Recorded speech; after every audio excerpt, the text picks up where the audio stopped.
So first looking at anatomy and physiology, it's normal anatomy and physiology, and then looking at some of the investigations. We have a pelvic floor clinic as colorectal surgeons that we run, and we work with a urogynecologist and our urologists, and we sort of have meetings together and MDMs and review patients together. And there's certain investigations we do which we'll cover in the second part. So first of all, just normal anatomy. With the pelvic floor, obstetric anal sphincter injury is just focused on the anus, but when a woman's having a vaginal delivery, there will be more than just an injury just to the anus. So we have to consider the whole pelvic floor. So you have the Levator Ani, the muscles, purectalis, the perineum, and then the anal sphincters. So looking at the Levator Ani, it's a group of muscles which form a sheet of muscle at the pelvic brim, and you have the rectum, the vagina, and the urethra going through those. And they comprise ischiococcygis, ileococcygis, pubococcygis, and puborectalis. And they form that sheet of muscle. Anteriorly, there's more muscle than fascia. Posteriorly, there's more fascia than muscle. And you have the pubis at the front, the coccyx at the back, with the sides as the ischio. Then a very important muscle for continence, that we believe anyway, is puborectalis. It's a sling of muscle going from the pubis around the back of the rectum, and around below this is the anal sphincters. It basically helps pull the anorectal junction forwards to make an angle to help with continence. And then the perineal muscles. So all of these again have an importance when you're having a tear. So bulbospongiosis.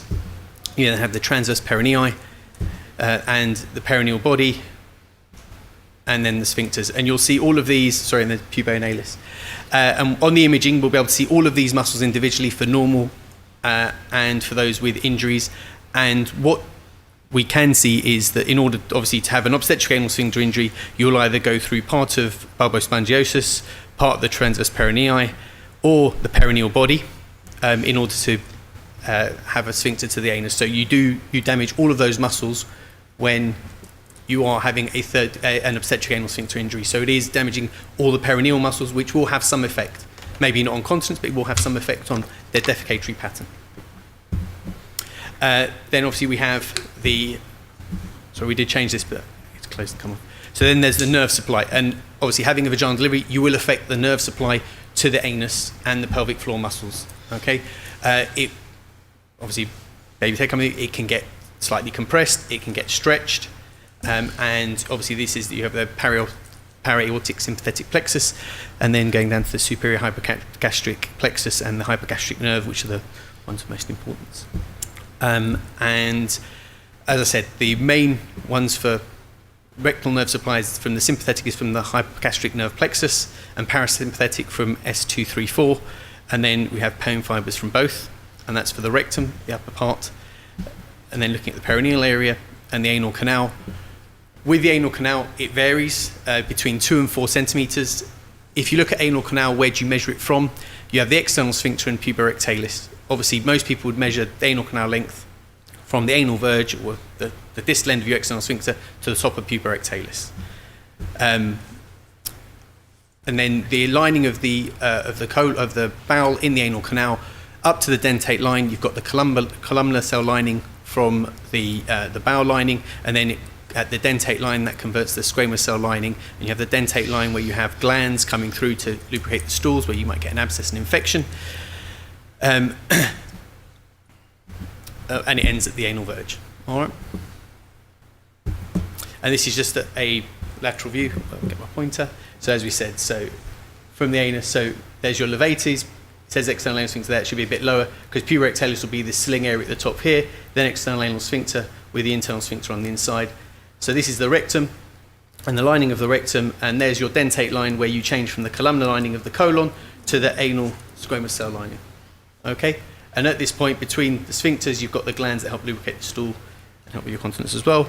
And also important for continence, we'll come to, as well as the muscles, of the venous cushions and the mucosa of the anus. So internal sphincter, it's an extension of the longitudinal muscle of the circular muscle of the rectum. So it's very difficult to say where the top of your internal sphincter is when you're measuring it, because it is a continuation of that muscle. So it just carries on down. So it's very hard to say where the top of your internal sphincter is. It's usually closed and contracted and accounts for a varying degree of your passive incontinence, 50 to 85%, depending on what you look at. And it's under autonomic supply, parasympathetic S2 to 4, and sympathetic thoracolumbar ganglion. The external sphincter, this is various layers of striated muscle.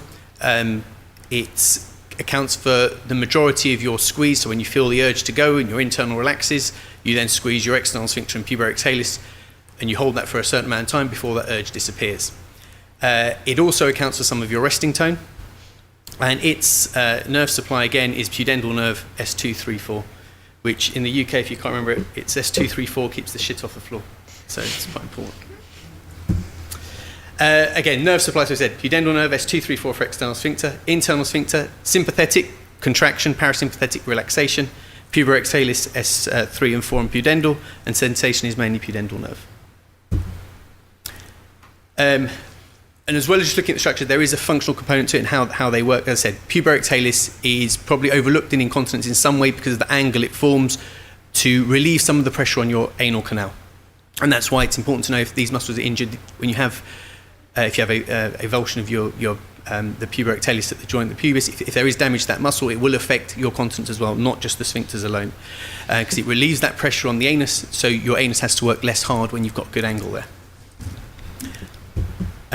Then, as well as anatomy, there's lots of differences between males and females. Unfortunately, because females are prone to injury, you'd expect them to, or it would be better if they had a longer sphincter and more that they could play with. Unfortunately, they have a shorter sphincter. It's usually shorter, sort of more anteriorly, where you would have your third degree tear.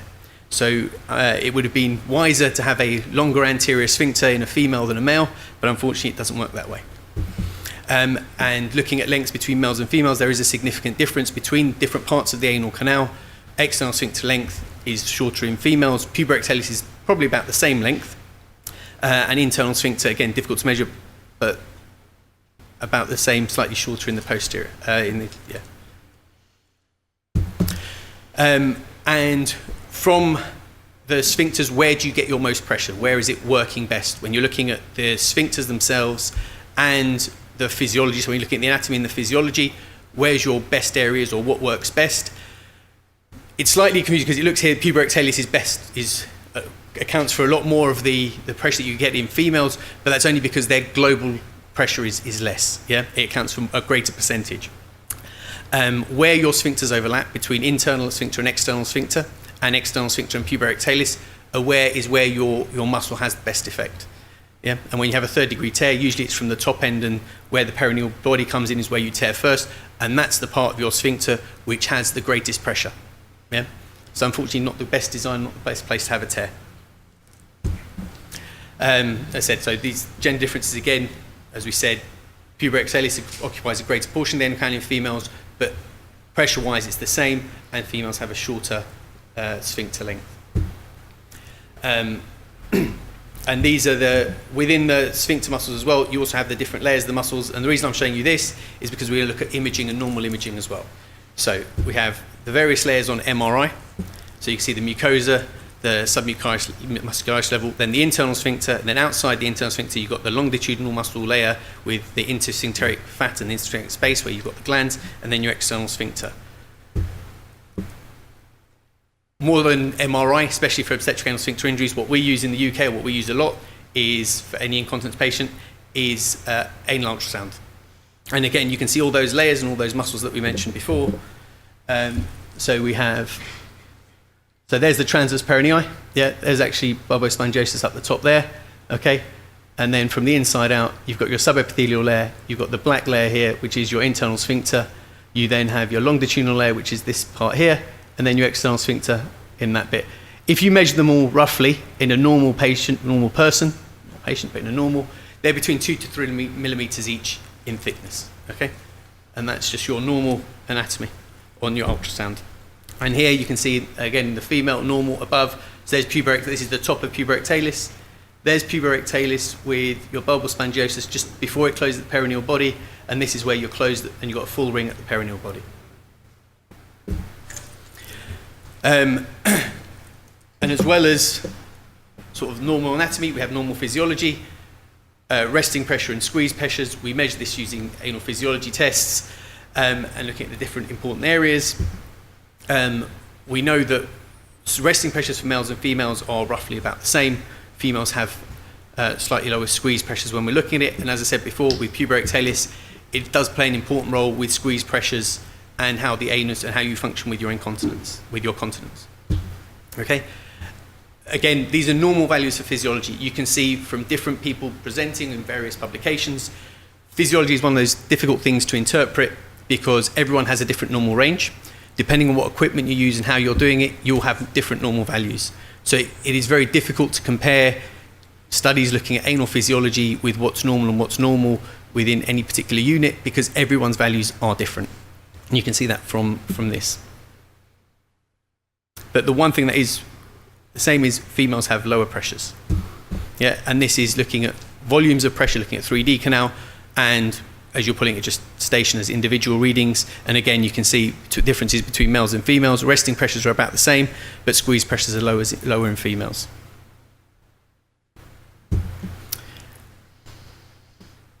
And that's just the same.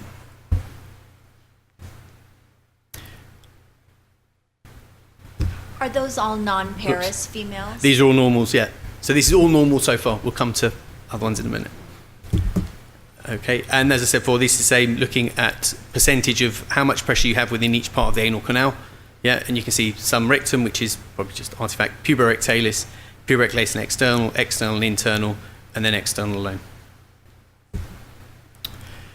So in summary, normal anatomy, it is quite complicated. Yeah, it's not just looking at the anal sphincters when you're looking at continence.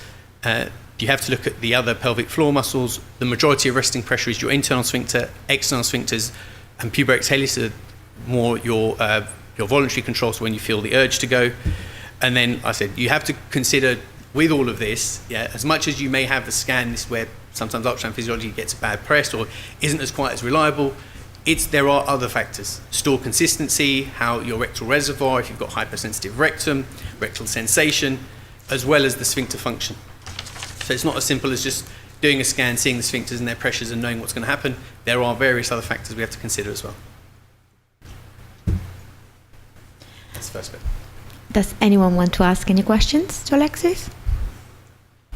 No? Yeah? Go for it. Go. Do you, actually, if you're asking a question, do you mind actually standing up and introducing yourself? I'm Bowel from the UK. Happy days. One thing I've observed, and I don't know whether it's a fault in my technique of observing the tears at the time, but I see very, very few 3C tears. And from my recollection, that the internal anal sphincter and the mucosa overlying it is quite firmly adherent. Is that something that's seen in the epidemiology? Are 3C tears generally less observed than fourths and 3Bs? No, so fourths are least common. From we've looked at, because we've got a 30-degree CAD clinic which we've been running since about 2007, and any woman in our hospital that's diagnosed with a third-degree tear or obstetric anal sphincter injury, or who has continence symptoms, is referred to this clinic. So we scan them all. Obviously, the most common are external sphincter injuries. It's harder on the ultrasound to say if it's 3A or 3B, because where it's been repaired and stitched together, you have scarring tissue or big defects. So most common is external. Then external with internal is a much smaller proportion, yeah. And then those with a 4th-degree tear are thankfully much less. So there is definitely those that get 3C between 4th. And we'll come to those. There's loads of pictures. I'll see some of those. Yep. I'm Eyal Goldschmidt from Israel. I have a question about the manometry. We do manometries and ultrasound for all 3 and 4th degree tears. And I'm getting quite confused because the manometry, I haven't seen one, but I get hundreds of tests. Yeah. And some of them are with different numbers, and it's written normal and abnormal, and then squeeze, non-squeeze, bearing down, not bearing down, you name it. I mean, I'll go more. I've got more about physiology in this next bit, but I'll also say the problem with anal physiology, specifically anal physiology, is no one unit that I'm aware of, even in the UK, does it the same or uses the same technique. The one problem that we have, or that I have, is like with ultrasound, we know that using three-dimensional ultrasound is much better than 2D ultrasound and reporting it at the time. You get a block of data, you can scroll up and down, you can do lengths, you can do angles, you can do everything you want. And most units now would use three-dimensional ultrasound. However, with physiology, the majority of people still will just put the catheter in the anal canal, do one reading at rest, then get them to squeeze at that one area, and you have rest and incremental squeeze, or some people do total squeeze. So it's all very different. So you're only using one reading at one part of the anal canal instead of looking at the anal canal as a full structure. So if you pick that area because your resting pressure and your squeeze pressure is not the same, are not your highest resting pressure, area where you've got your resting pressure, does not match the way you've got your highest squeeze pressure. So with physiology, I think personally in most places it's not done as well as it could be done, which is why there's quite an overlap of what's useful data and not. But also it's the other factors with continence that slightly change it as well. But normal, each unit, depending on what catheter size you use, what water perfusion rate you use, if it's water perfused or solid state, will all be different, have different normal values. And not enough units themselves have performed their own normals to know what their normal range is. So it's borrowed from someone else, unfortunately. Sorry, is that quite long? Sorry. No, that's fine. Any other questions? Yeah. Do you want to start? Cool. So this is evaluation. So this is more on the ultrasound and the physiology, looking at the tears. Obviously, we've discussed which first, second, third, fourth degree tears. As Rufus said earlier, clinical diagnosis around the 2-3% mark, and we know that endoanal ultrasound is accurate at assessing tears, higher first pregnancy, and if you've got a sphincter injury, you're more likely to have lower pressures and fecal incontinence symptoms.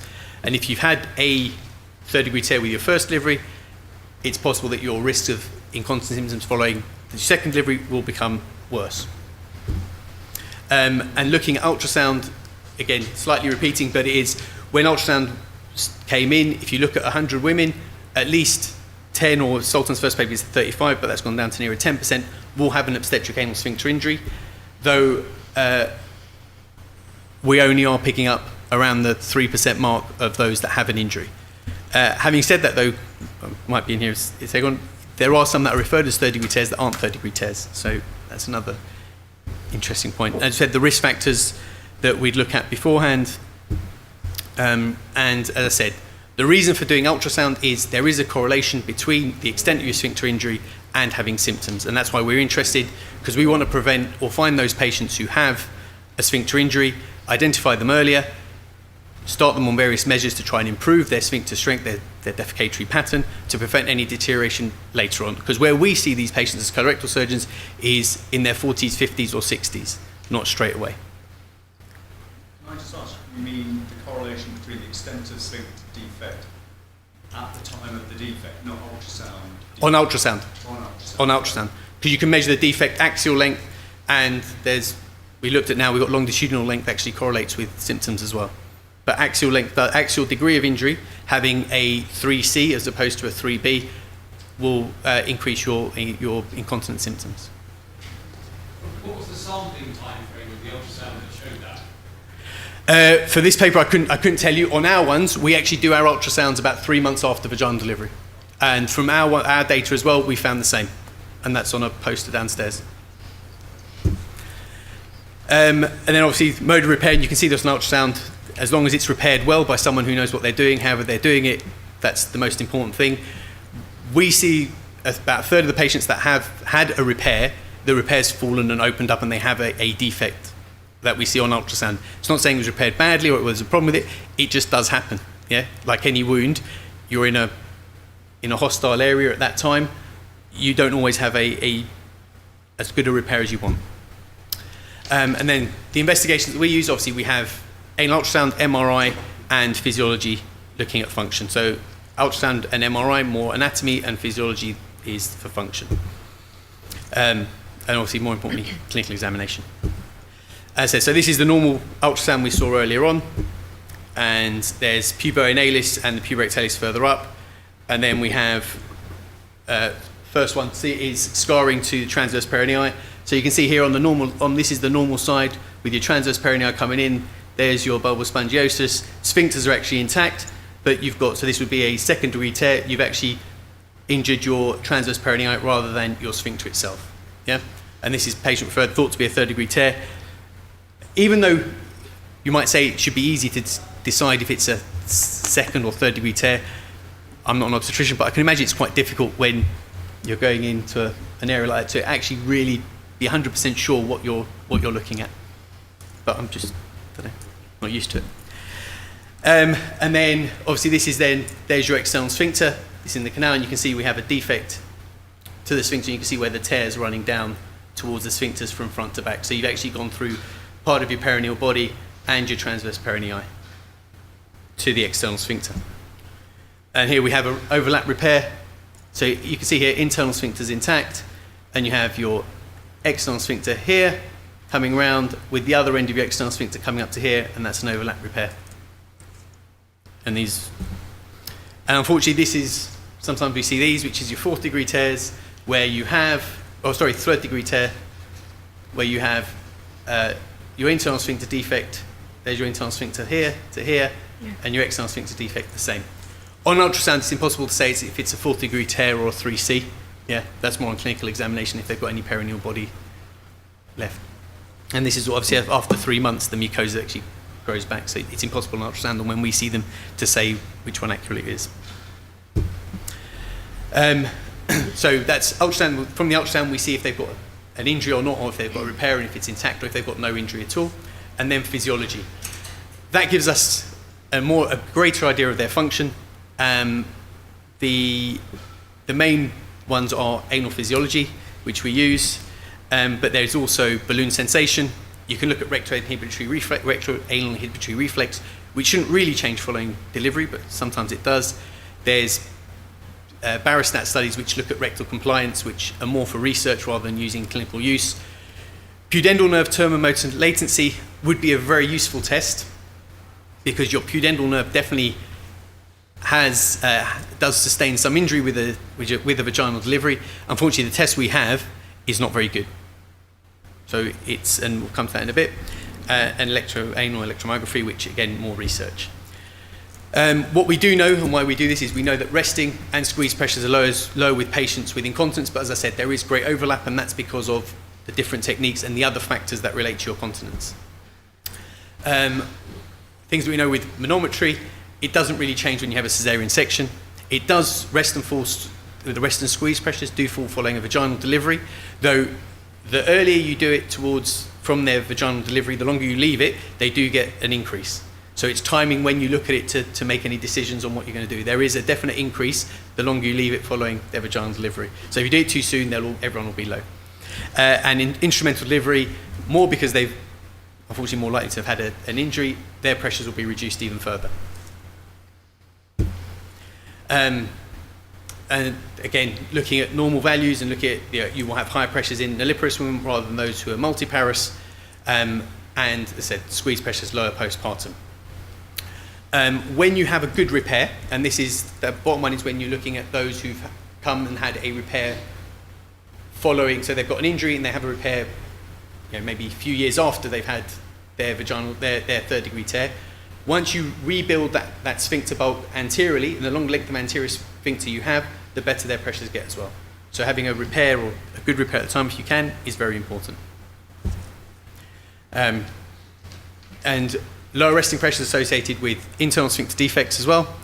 And you look at the segments of the anal canal with physiology, and where you have your defect, that segment of the anal canal is less.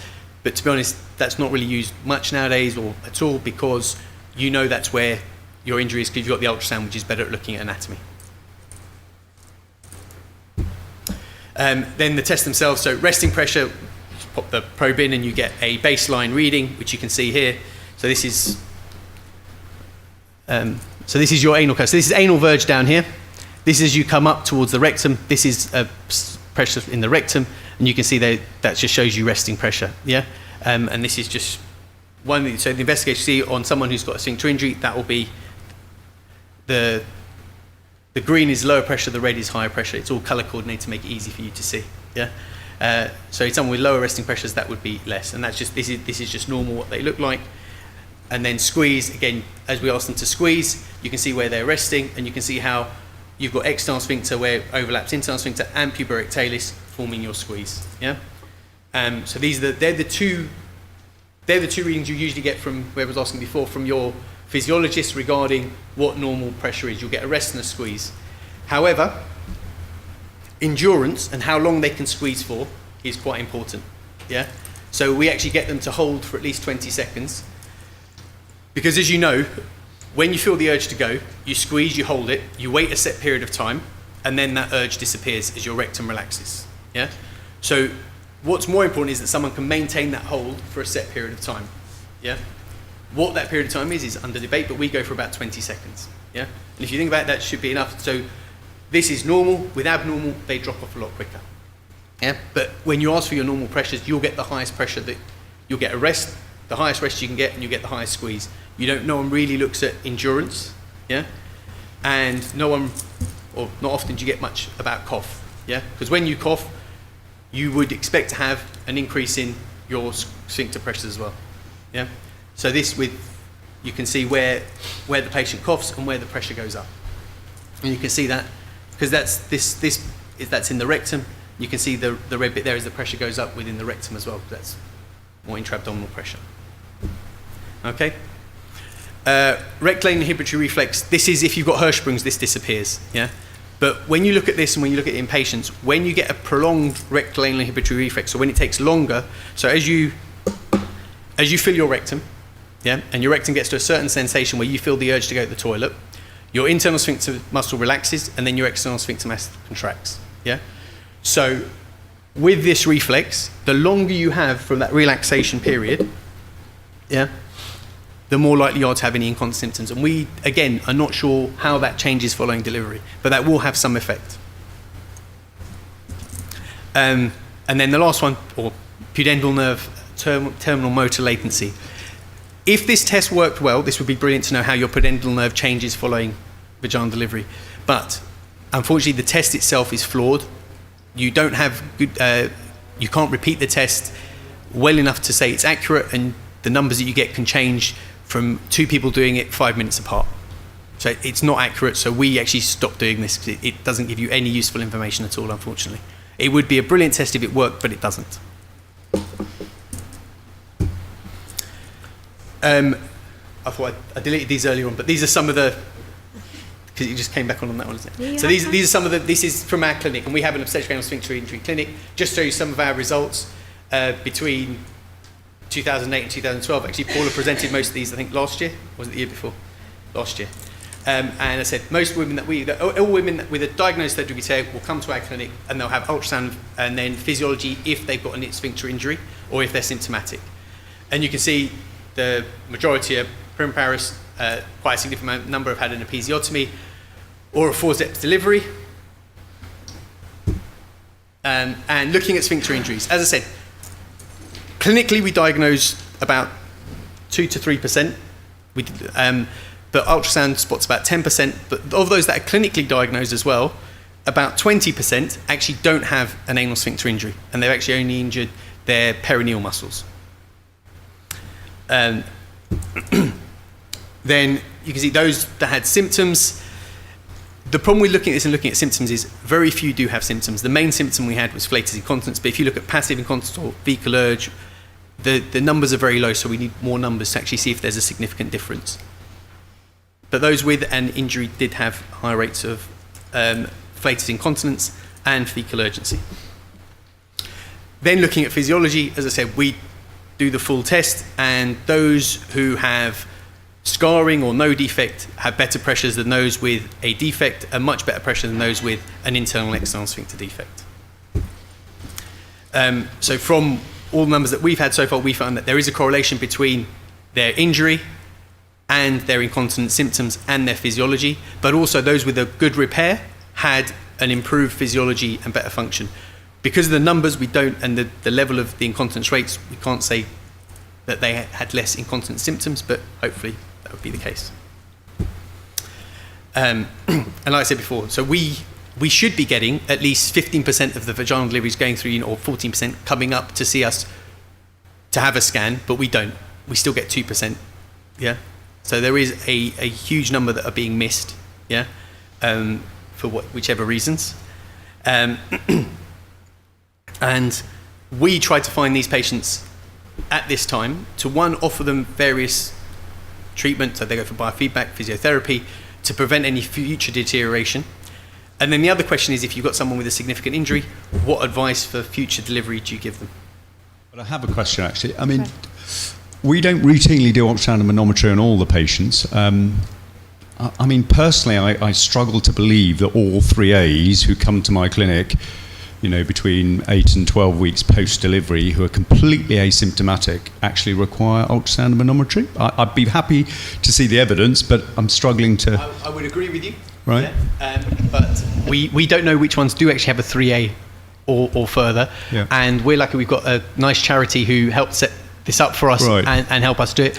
And because in the real world, you have to justify these tests economically. I agree. And the way we do justify and we run the clinic is then it does actually give them further information and help them for later on, which unfortunately, because we need longer data to know, we won't know until the future. But we have a very nice charity who helped set it all up, which is why we can afford to do it, because in the UK, you can't afford to do anything at the moment. Yeah. One further question then.